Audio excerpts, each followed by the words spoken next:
Sir, ಈಗ ಮಾಗಡಿ ಬಾಲಕೃಷ್ಣ ಅವರು sir ಒಂದು ಆರೋಪವನ್ನು ಮಾಡಿದ್ದಾರೆ. ರಾಜಣ್ಣ ಅವರು ಈಗಾಗಲೇ ಕಾಂಗ್ರೆಸ್ನಿಂದ ಒಂದು ಕಾಲನ ಹೊರಗಿಟ್ಟಾಗಿದೆ. ಅವರು ಬಿಜೆಪಿ ಸಂಪರ್ಕದಲ್ಲಿದ್ದಾರೆ, ಬಿಜೆಪಿಗೆ ಸೇರ್ತಾರೆ ಮುಂದಿನ ದಿನಗಳಲ್ಲಿ ಅನ್ನುವಂಥ ಮಾತನ್ನ ಹೇಳ್ತಾ ಇದ್ದಾರೆ.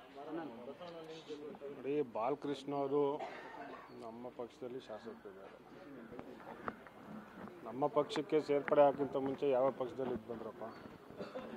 ಬಿಜೆಪಿನೂ ಮುಗಿಸಿದ್ದಾರೆ, JDS ಮುಗಿಸಿದ್ದಾರೆ. JDS ಅಲ್ಲೂ ಶಾಸಕರಿದ್ರು, ನಮ್ಮ ಪಕ್ಷದಲ್ಲೂ ಬಂದು ಒಂದು ಬಾರಿ ಸೋತು ಈ ಬಾರಿ ಗೆದ್ದಿದ್ದಾರೆ.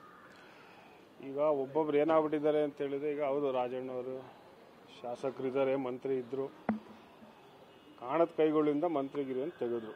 ಆಯ್ತನಪ್ಪ, ಅದೆಲ್ಲ ನಿಮ್ಗಳಿಗೆಲ್ಲ ಗೊತ್ತೇ ಇದೆ. ಇಡೀ ರಾಜ್ಯದಲ್ಲೂ ಅವೆಲ್ಲ ಏನೇನು ಆಗಿದೆ ಅನ್ನೋದು ಎಲ್ಲ ಪ್ರತಿ ಜನಕ್ಕೂ ಗೊತ್ತಿದೆ. ಈ ಒಬ್ಬೊಬ್ರಿಗೆ ಏನಾಗುತ್ತೆ ಅಂತ ಹೇಳಿದ್ರೆ, ಮಾತಾಡೋದು ದಾಟಿ ತೆವಲಿರುತ್ತೆ ಒಬ್ಬೊಬ್ರಿಗೆ, ಏನ್ರಿ, ಇಲ್ಲ ತೀಟೆ ಇರುತ್ತೆ. ಅದನ್ನು ತೀರಿಸ್ಕೊಬೇಕು ಅಂತ ಹೇಳಿದ್ರೆ ಈ ರೀತಿ ಮಾತಾಡ್ತಾರೆ. ಎಲ್ಲ ರಾಜಣ್ಣವ್ರು ಮೊನ್ನೆ 3 ದಿವಸದಿಂದ ಇದೇ ನಿಮ್ಮ ಮಾಧ್ಯಮದ ಮುಂದೆ ಹೇಳಿದ್ರಲ್ಲಪ್ಪ, ಪಕ್ಷ ಬಿಡೋದಿಲ್ಲ, ಕಾಂಗ್ರೆಸ್ಸಲ್ಲೇ ಇರ್ತೀನಿ, ಕಾಂಗ್ರೆಸ್ಸಿಂದ ನಾನು ಎಲ್ಲ ಅಧಿಕಾರಗಳನ್ನ ಅನುಭವಿಸಿದ್ದೀನಿ, ನಾನು ಕಡೆವರೆಗೂ ಕಾಂಗ್ರೆಸ್ ಪಕ್ಷದಲ್ಲಿ ಇದ್ದೀನಿ ಅಂತ ಅವರೇ ಹೇಳಿಕೆ ಕೊಟ್ಟಿದ್ದಾರೆ.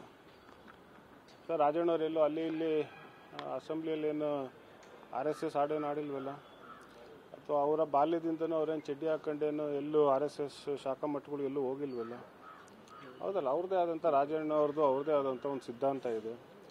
ಕಾಂಗ್ರೆಸ್ ಪಕ್ಷದಲ್ಲಿ ನಾನು ಯಾಕೆ ಇದ್ದೀನಿ ಅನ್ನೋ ಮಾತನ್ನು ಮೊನ್ನೆ ಅವರು ನಿಮ್ಗಳ ಮುಂದೆ ಮಾತಾಡಿದ್ದಾರೆ.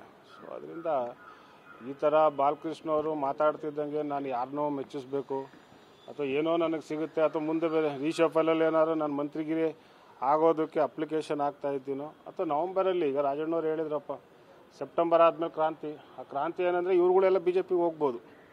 ಯಾರು ನಮ್ಮ ಮೇಲೆ ಆಪಾದನೆ ಮಾಡ್ತಿದ್ದಾರೆ, ರಾಜಣ್ಣವ್ರ ಮೇಲೆ ಮಾಡ್ತಿದ್ದಾರೆ, ನಾಳೆ ಬೆಳಿಗ್ಗೆ ಇವರೇ BJPಗೆ ಹೋದರೆ ಆಶ್ಚರ್ಯ.